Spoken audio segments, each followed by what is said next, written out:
द्वापर के अंत में श्री कृष्ण जी अपनी लीलाओं को समाप्त कर वैकुंठ चले गए और कलयुग के आगमन के परिणाम स्वरूप धर्म क्षय और अज्ञान का अंधकार बढ़ने लगा। तो तत्कालीन ऋषियों को धर्म की चिंता हुई। उन्होंने नैमिषारण्य में एक बृहद सम्मेलन का आयोजन किया। वहां देश देशांतर के समस्त ऋषि महर्षि उपस्थित हुए और कलयुग के आ जाने पर संसार का कल्याण कैसे हो, इस पर विचार विमर्श आरंभ किया। ऋषियों में श्रेष्ठ सौनक जी ने महर्षि सूत जी से कहा कि हे भगवान, इस समय केवल आप ही सर्वश्रेष्ठ ज्ञानी और अनुभवपूर्ण तपस्वी रह गए हैं। अतएव आप कोई ऐसा उपाय बताएं जिससे कलयुग के मनुष्यों का कल्याण हो। सूत जी ने कहा, मेरी समझ में इसके लिए वह कथा ही सर्वश्रेष्ठ उपाय है जिसे सुखदेव जी ने राजा परीक्षित को सुनाया था। वह कथा परम भक्तिपूर्ण और श्री कृष्ण जी को प्रसन्न करने वाली है। जिसे सुखदेव जी ने राजा परीक्षित को सुनाया था, वह कथा परम भक्तिपूर्ण और श्री कृष्ण जी को प्रसन्न करने वाली है। उस कथा को सबसे पहले सनकादिकों ने नारद जी से कहा था और इससे पहले नारद जी ने इसे ब्रह्मा जी से सुना था। सनकादिकों ने नारद जी से इस कथा को कैसे कहा, इसका इतिहास मैं तुमसे कहता हूँ, ध्यान देकर सुनो। एक बार सनकादिक ऋषि विशाल नगरी में गए तो वहां देखा कि नारद जी अत्यंत चिंतित और उदास बैठे हुए हैं। ऋषियों के पूछने पर नारद जी ने कहा कि मैं अभी ही काशी, प्रयाग आदि तीर्थों का पर्यटन करके लौटा हूँ। मुझे वहाँ यह देखकर महान क्लेश हुआ है कि कलयुग के आ जाने के कारण सर्वत्र पापाचार फैल गया है और ऐसे निंदनीय कार्य होने लगे हैं जैसा पहले कभी नहीं हुआ।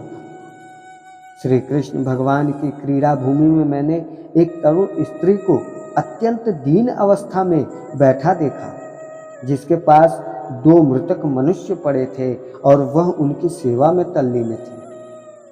मेरे प्रश्न करने पर उस स्त्री ने बताया कि मैं तो भक्ति हूँ और ये दोनों मेरे पुत्र ज्ञान और वैराग्य हैं, जिन्हें कली ने जर्जर करके मृत अवस्था में पहुंचा दिया है। मैं द्रविड़ देश में उत्पन्न हुई और कर्नाटक, महाराष्ट्र और गुजरात तक आते आते वृद्ध हो गई। यहाँ वृंदावन में आ जाने पर मैं तो पुनः तरुण अवस्था को प्राप्त हो गई, किंतु ये मेरे दोनों पुत्र ज्ञान वैराग्य मृतक हो रहे हैं। अतएव मैं यहाँ से दूर देश चले जाने का विचार करती हूँ। यह बात मेरी समझ में नहीं आई कि इस स्थान का यह विपरीत प्रभाव कैसा है कि मैं तो युवा हो गई और ये मेरे पुत्र युवा नहीं हुए। यदि इसका कारण आप कुछ जानते हो तो हमें बताइए। देखिए, यहाँ भक्ति माता नारद जी से प्रश्न करती हैं कि यहाँ वृंदावन में मैं तो ठीक हो गई, मैं तरुण हो गई, मैं उत्साह से भर गई, परंतु मेरे ये दोनों पुत्र ज्ञान और वैराग्य ये क्यों ठीक नहीं हुए? यहाँ वृंदावन की भूमि का जो प्रभाव है सिर्फ मेरे ऊपर ही क्यों? मेरे ज्ञान और वैराग्य पर भी तो पड़ना चाहिए।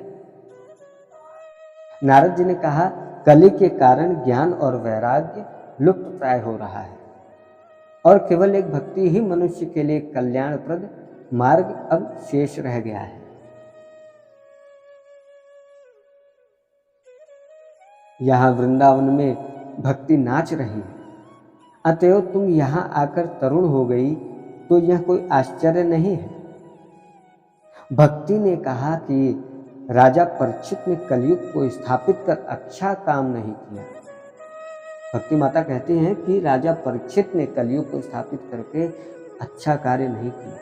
नारद जी ने कहा, राजा परीक्षित कली को मार डालने के लिए उद्धत हो गए थे, परंतु वह उनकी शरण में आ गया और राजा ने यह समझकर कि अन्य युगों में जब तक समाधि आदि के फलों से कहीं श्रेष्ठ फल कली में केवल श्री कृष्ण के गुणानुवाद से प्राप्त हो जाता है, अतएव उन्होंने कली को छोड़ दिया, क्योंकि इसके अंदर यह गुण था कि जो बड़े बड़े साधनों से नहीं मिल सकता, वह मात्र नाम जप से, भगवान के गुणों को सुनने से प्राप्त हो जाता है।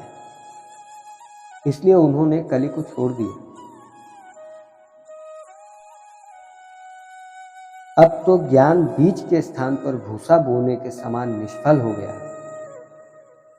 तीर्थों का फल भी चला गया। ऐसी स्थिति में भक्ति के अतिरिक्त धर्म ज्ञान आदि में कुछ भी सार तत्व नहीं रह गया। जय जय श्री राधे, जय श्री हरिवंश।